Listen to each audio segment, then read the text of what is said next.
Estos tiempos nadie está dispuesto a enfrentar una crisis.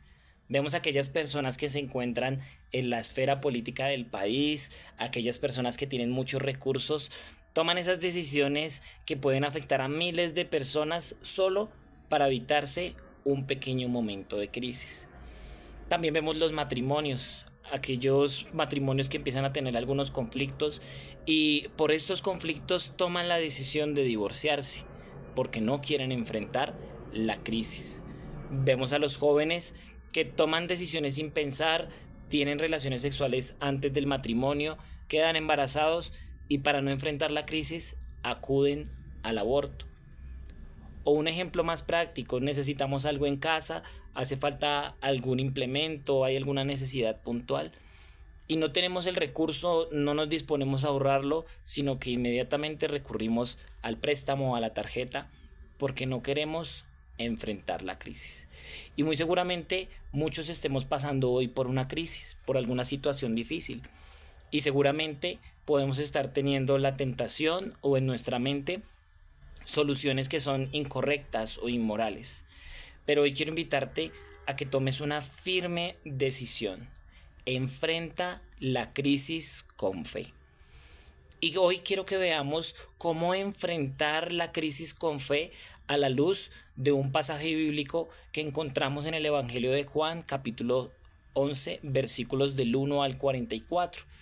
Esta historia narra acerca de Jesús, la muerte de su amigo Lázaro y cómo él lo resucitó de entre los muertos. Y quiero que veamos algunos pasajes que nos van a ayudar a comprender cómo podemos enfrentar esa crisis con fe. Los versículos 5 y 6 dice lo siguiente: Jesús amaba a Marta, a su hermana y a Lázaro. A pesar de esto, cuando oyó que Lázaro estaba enfermo, se quedó 2 días más donde se encontraba. Es muy importante como en este pasaje podemos ver que Jesús, a pesar de que amaba a Marta, a María y a Lázaro, decide quedarse, va en contra de sus emociones. Vemos que él era amigo de ellos. La humanidad de Jesús, porque Jesús era humano y era Dios, esa humanidad lo llevaba a tener lazos relacionales y de amistad con algunas personas. Y Lázaro, María y Marta eran aquellas personas que eran sus amigos cercanos. Realmente ese pasaje también nos deja ver esa parte humana de Jesús, pero nos deja ver cómo él, a pesar de esto, no se deja llevar por esas emociones. Él tenía claro que era lo más importante. Vemos que hay un momento de tensión en el versículo 16. Dice: entonces Tomás, apodado el gemelo, dijo a los otros discípulos: vayamos también nosotros para morir con él.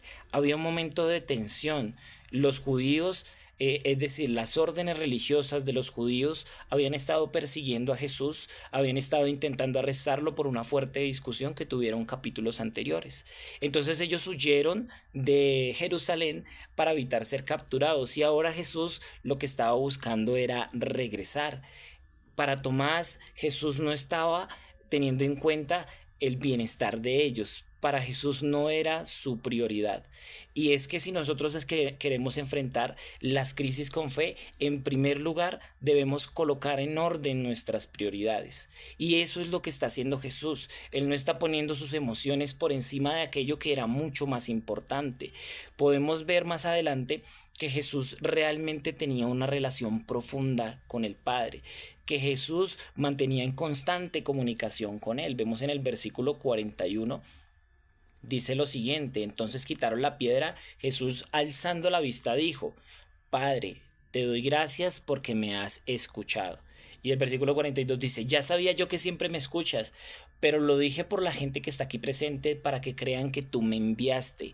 Jesús nos está mostrando que su relación con Dios es profunda y en base a esa relación con Dios y a esa dirección de Dios, Él toma esa decisión. Y quiero que pensemos un momento que estamos poniendo en primer lugar. Tal vez es una persona, tal vez es el trabajo, tal vez somos nosotros mismos, tal vez es nuestra comodidad. ¿A qué le estamos dedicando más tiempo? ¿Dedicamos tiempo a orar, a buscar a Dios, a buscarlo en su palabra, a comprender su misión, así como vemos que Jesús lo hacía?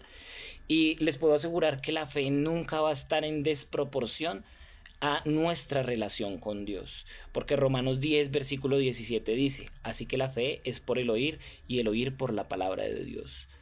Necesitamos colocar nuestras prioridades en orden. Y quiero que continuemos viendo el versículo 16, como lo habíamos leído anteriormente, es esa respuesta sarcástica que Tomás tuvo ante la instrucción de Jesús de regresar. Él realmente estaba viendo un panorama sombrío. Lázaro estaba muriendo. Los judíos recientemente habían intentado arrestar a Jesús y ahora iban a regresar nuevamente allí. Pongámonos en los zapatos de Tomás. Él tenía mucho miedo, él tenía temor. Y no solamente él, sino los discípulos. Ahora vemos otros personajes en este escenario, los judíos, es decir, las órdenes religiosas que fueron a acompañar a Marta y a María. Ellos fueron a acompañarlas y cuando llegó Jesús, o se supo que llegó Jesús y lo vieron, empezaron a dudar acerca de él. ¿Por qué este que sanó al ciego, por qué no curó a Lázaro y evitó que se muriera? Si tanto lo quería, lo cuestionaban. Pero vemos que hubieron personas que no tuvieron esa actitud. Marta en el versículo 21 dice, Señor, dijo Marta, si hubieras estado aquí mi hermano no habría muerto, pero yo sé que aún ahora Dios te dará todo lo que le pidas. Marta tenía una fe increíble, tenía una fe grandísima. María también le respondió de la misma manera.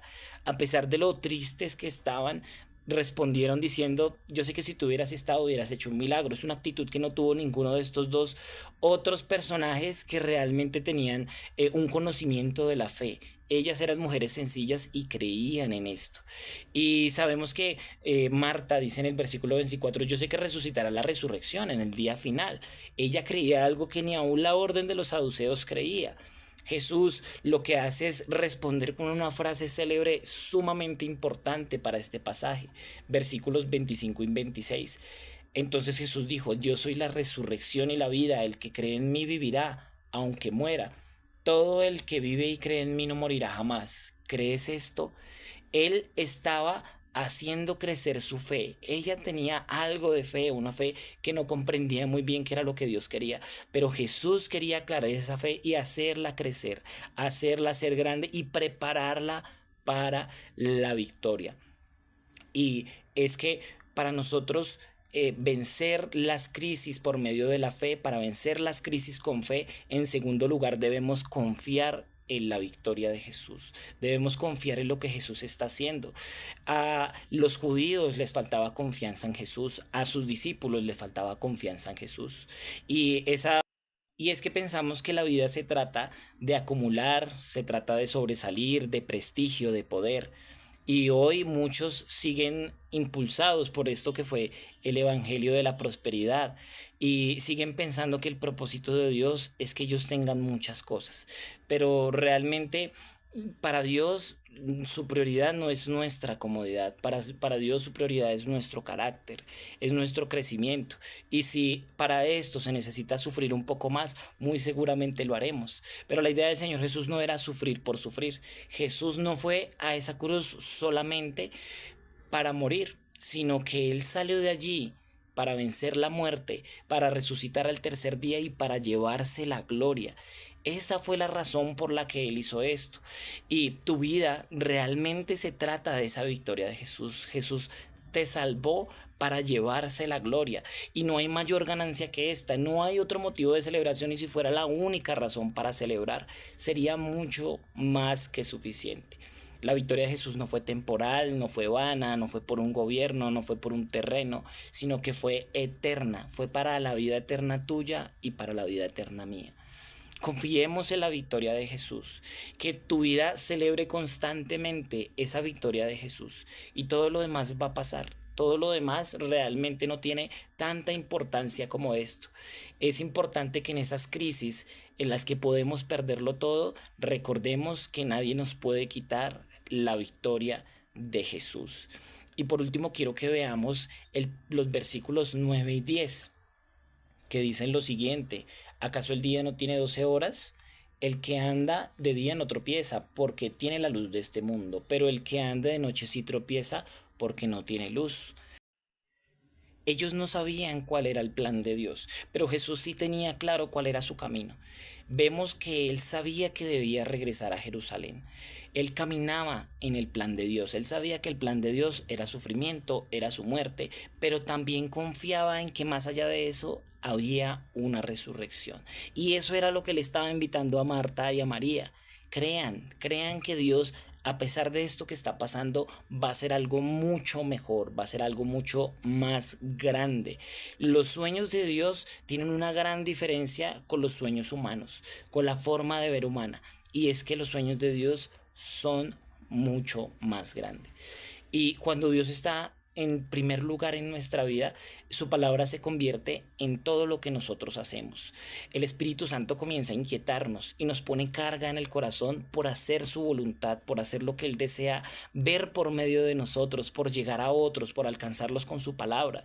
Vemos en 1 Corintios capítulo 9 versículo 16: pues si anuncio el Evangelio no tengo por qué gloriarme, porque me es impuesta necesidad, y ay de mí si no anunciare el Evangelio. Pablo nos aclara que él no lo hace porque quiera ganar más, porque quiera ser reconocido, porque ese sea su oficio. Él lo hace porque le es impuesta necesidad. Y realmente nosotros debemos caminar en el plan de Dios de esta manera. Es algo que el Señor pone en nuestro corazón, y cuando la palabra de Dios nos llena, vemos esto en nuestra vida, ese impulso por hacer su voluntad. ¿Alguna vez se te pasó por la mente qué era lo que estaba pensando Jesús antes de ser crucificado? El plan de Dios no fue fácil para él. Él confiaba y se entregaba, confiando en que iba a ser resucitado. Pienso tal vez en esa naturaleza humana de Jesús, en la que él podía tener miedo, incertidumbre, pero debía entregarse por completo, porque sabía que el plan de Dios era mucho mayor. ¿Conoces el plan de Dios para tu vida? ¿Le has preguntado eso en algún momento en tu intimidad a Dios? Algunos pueden pensar, bueno, yo ya hice esa oración, pero nunca recibí respuesta. ¿Estamos seguros? O tal vez la respuesta no nos gustó. Tal vez el plan de Dios no resultó ser tan bueno, tan atractivo como es tu vida en este momento, porque podía implicar tomar riesgos, tomar decisiones, abandonar cosas. Y si alguno tal vez no ha iniciado esa búsqueda de cuál es el plan de Dios, yo te invito a que empieces a buscarla en su presencia, a que abandones todas las cosas que sabes que están mal a los ojos de Dios y te sumerjas en la presencia del Señor y en su palabra, para comprender cuál es su voluntad, para ser guiado por Él. Deja de perder el tiempo. En medio de la situación difícil que puedas estar pasando, deja de caminar por la senda de confiar en los hombres, de confiar en tus recursos, de confiar en tus habilidades. Comienza a caminar en el plan de Dios. La crisis puede ser un momento difícil, puede ser un momento de confusión, puede ser un momento lleno de tensiones, pero también es una gran oportunidad para calibrar tu vida y dejarte ver si realmente tienes tus prioridades en orden, confías en la victoria de Jesús y caminas en el plan de Dios. Porque cuando en la crisis caminamos con fe en el plan de Dios, veremos su victoria.